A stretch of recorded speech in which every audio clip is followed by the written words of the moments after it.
Making the transition to soloing through chord changes represents a significant milestone for jazz students. For many, this transition feels daunting, a quantum leap that requires not only new skills but also a deeper awareness of musical time. But here's the good news, you can absolutely do this. All it takes is building and refining the right skills. Today, I'll guide you through an exercise designed to ease that transition from scales to chord tones within a blues solo. What's more, you'll be able to hone some essential skills while still creating music that's satisfying to play. Welcome to Teaching Jazz. My name is Saul Richardson, a guitarist, electric bassist, jazz educator, and principal of a music school. With over 30 years of experience, I share videos to pass on useful insights from my experience and research in both teaching and learning jazz. Today's exercise is one that I call Guide Tone Madness.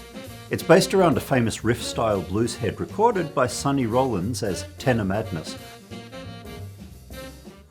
Before Sonny Rollins, it was also recorded by Hank Mobley with Art Blakey and the Jazz Messengers as Sportin' Crowd.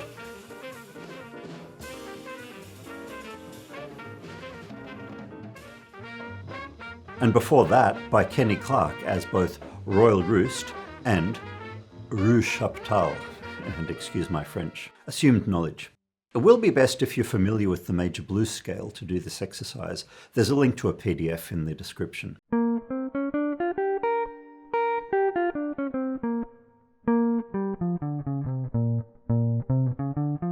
If you know how to play the guide tones, or thirds and sevenths, of concert B-flat 7, E-flat 7, C-minor 7, and F7, it will be helpful but not essential. You'll pick that up through the exercise. I'll take you step by step through the exercise, then afterwards, I'll take you in more detail through the skills that it's designed to develop. It's an exercise to let you practice outlining chord changes in a blues by emphasizing some of the guide tones while soloing with a major blues scale. It's a pretty easy exercise, but that skill is a big one, so it's worth doing. Step 1. This step is optional, but I really recommend you do it. We begin with the head of Tenor Madness. It gives us context, and it's the theme we're going to be using for the exercise. Also, it's a great blues head to be able to play. You'll probably hear it quite a lot at jam sessions. I'll demonstrate the head now, slowly at first, then faster with a rhythm section backing. Free PDFs of the notation, fingering, and tabs for guitar and bass are linked in the description below. There's also a link to one of the good lessons on how to play this tune on guitar if you need that. Here's Tenor Madness.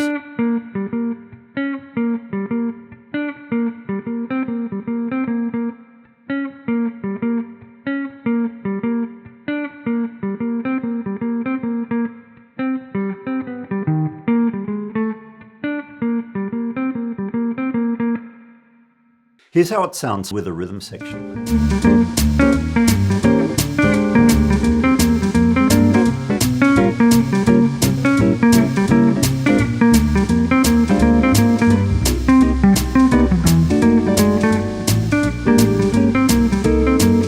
Tenor Madness follows a classic 12-bar blues pattern with a riff through the first two phrases, a short 2-5 in bar or measures 9 and 10, and a return to the original riff to finish.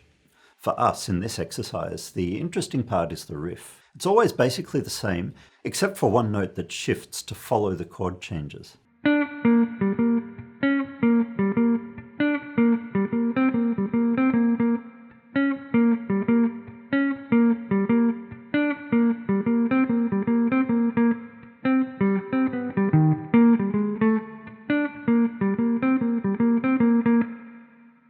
The note that's changing here is concert D, the third of chord 1, which is B-flat 7.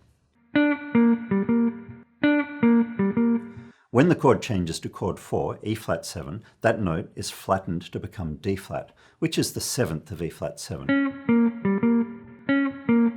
The thirds and sevenths are important notes in most chords and are often referred to as guide tones. For most seventh chords, or their extensions, the guide tones contain the essential musical information for the chord, the tonality, major or minor, and the quality of the seventh, major or flat. A proper look at guide tones is for another video, but we'll be using them in this exercise just like the melody of Tenor Madness does. Okay, now that we've looked at Tenor Madness itself, it's time to turn it into an exercise we can use to practice working chord changes into our solos. The next step is to continue the riff from bars 1 to 8 through bars 9 to 12 as well, like this.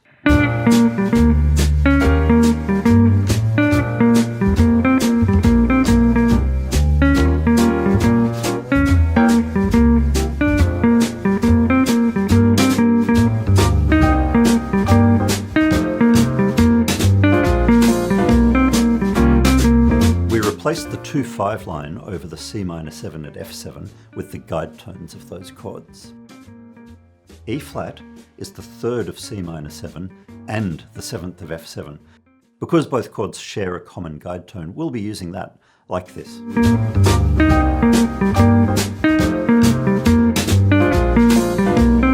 So now we have a new head. Instead of tenor madness, now it's guide tone madness. You can play along to practice and get a feel for it.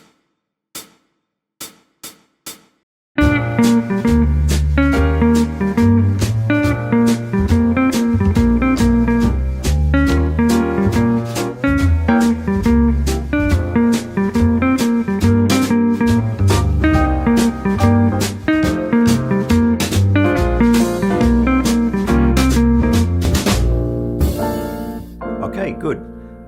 Now that we've played guide tone madness, let's use that pattern for improvising. Locate the 3 guide tones. On the guitar, they look like this.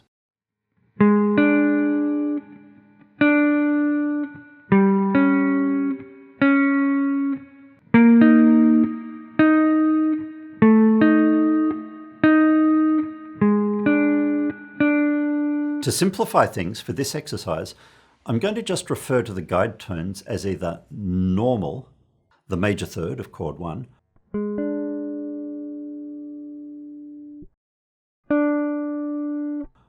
flat, where it moves down a half step for chord 4, or raised, where it moves up a half step for chords 2 and 5.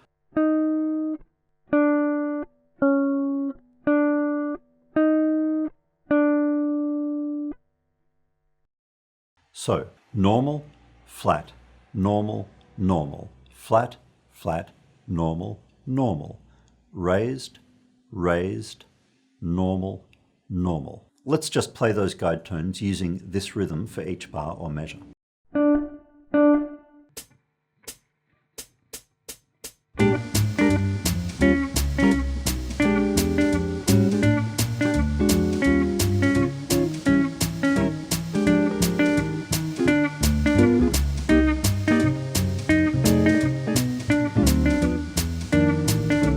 Okay, now you can try the same thing, but by yourself.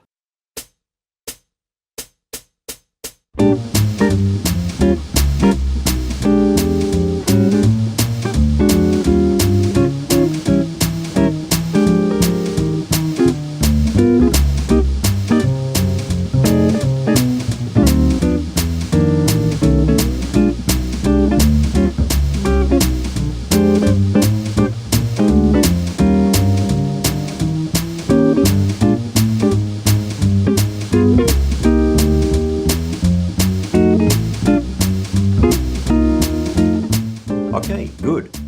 Next, instead of that pre-planned rhythm, try improvising using only the guide tones.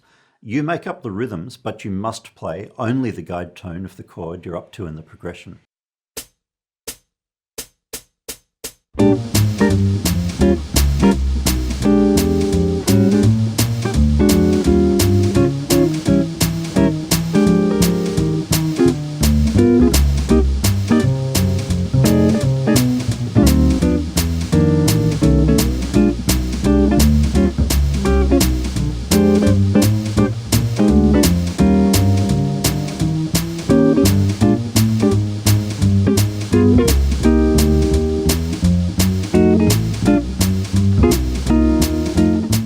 Terrific. If you need more practice, just repeat that bit or any of the steps. So far, we've isolated the guide tones and practiced following the chord progression, changing the guide tone as the chords change. It isn't very musical yet, but it can be helpful to simplify things like this so you can focus on just that skill of keeping track of the chord changes and changing as they change. That can be hard to do, so this way we can gradually build up from a simple beginning like this. Now that we've isolated the guide tones, let's start adding more notes to make things gradually more varied. Play the guide tone for whichever chord you're up to and the keynote of this blues progression, which is B flat.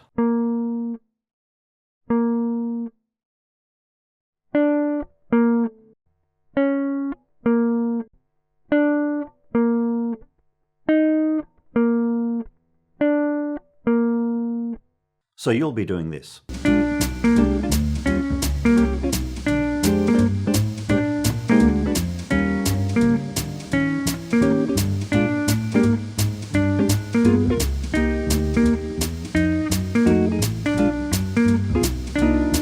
Using this rhythm in each bar or measure, play the guide tone and the keynote.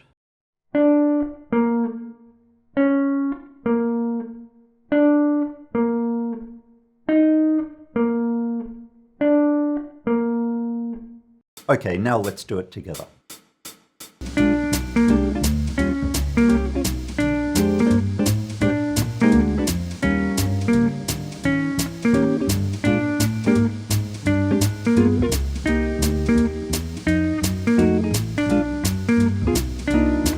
And now you improvise using those notes, the relevant guide tone plus the keynote.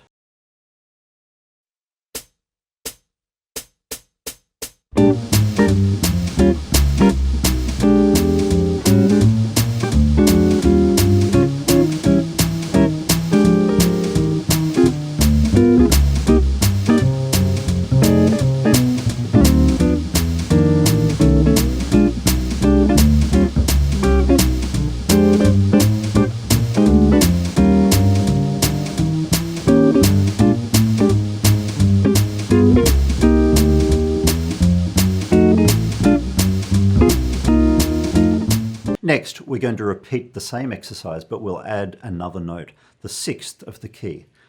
That's just the next note down the major blues scale from the keynote. In B flat, the key we're in now, the sixth, is G. Please understand that in this exercise, the only part of the chords that we're changing is the guide tone, like on the melody of Guide Tone Madness. Apart from that, we're still using the B flat major blues scale. Of course, you should eventually add more notes into the mix, but for this introductory exercise, we'll keep it simple and we'll keep it clear. Now, improvise using the guide tone plus the keynote and the sixth. For example,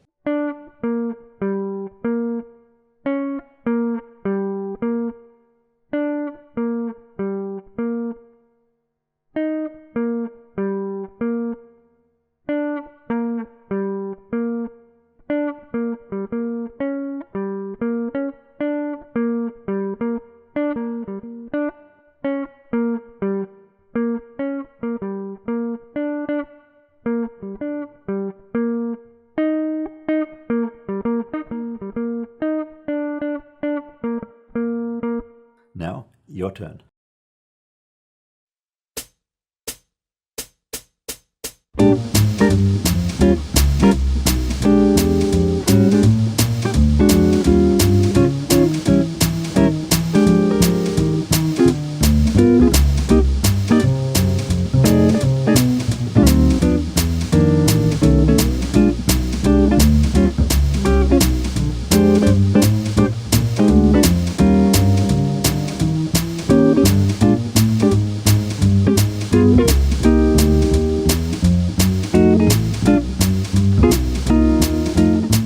We'll expand our range of notes by adding the second, the next note up the major blues scale from the keynote. In this key, the second is C. Now, just like before, improvise, but using 4 notes, including the changing guide tone.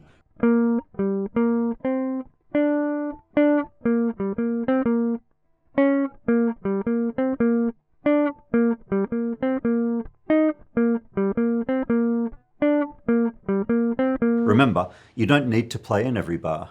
Rests are fine too. If you do rest, try to count the beats while you do and keep track of which chord you're up to.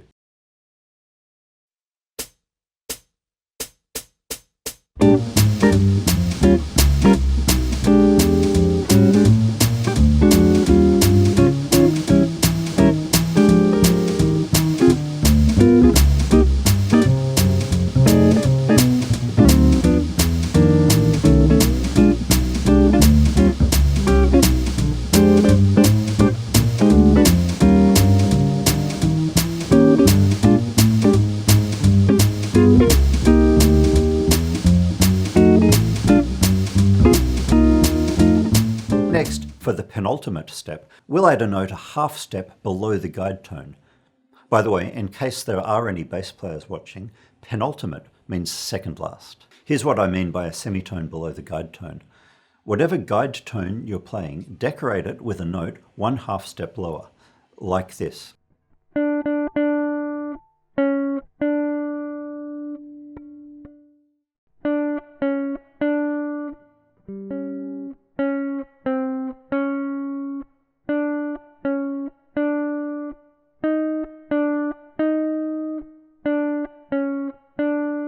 And now, your turn with the backing track.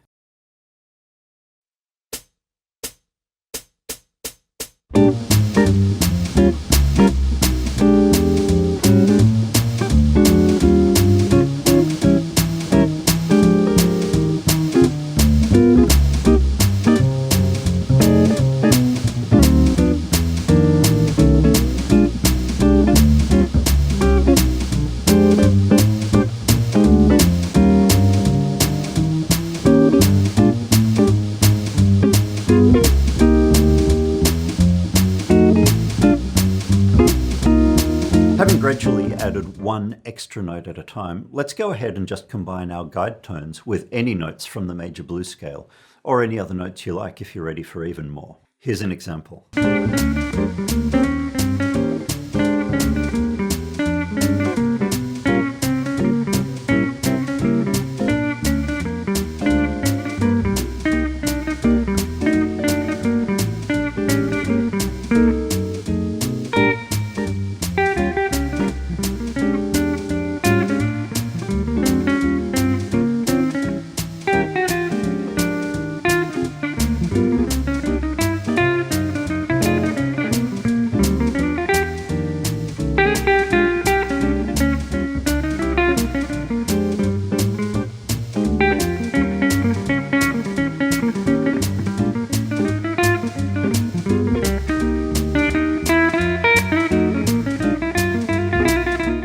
Turn.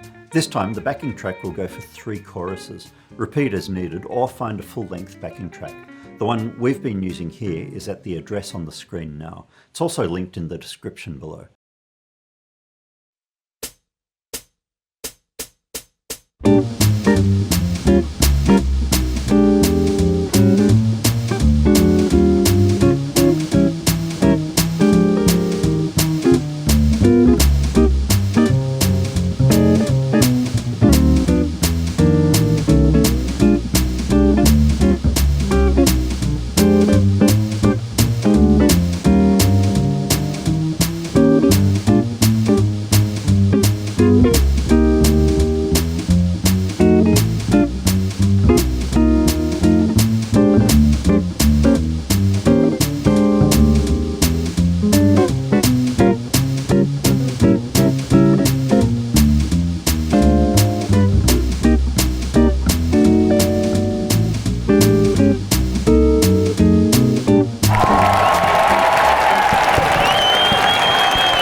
Having gone through the exercise, here's a summary of what it does and why it's useful.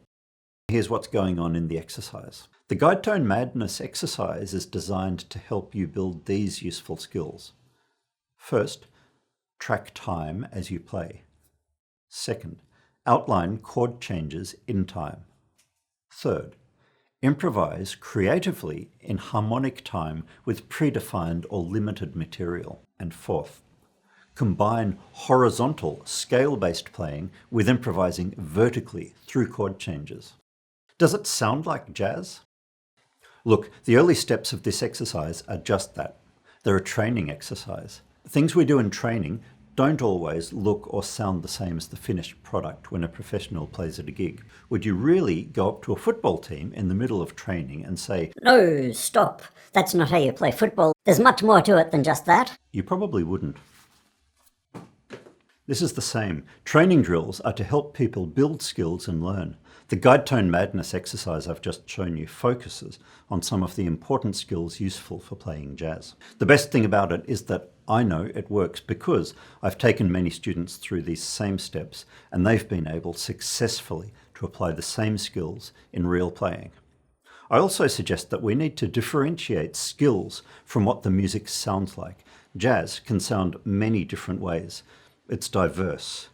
But underlying all those different ways of playing are a common set of basic skills. Being able to play creatively while outlining chord changes in real time is one of those fundamental skills. If you're keen to further refine your soloing skills towards chord changes, make sure to check out this video for another practical exercise.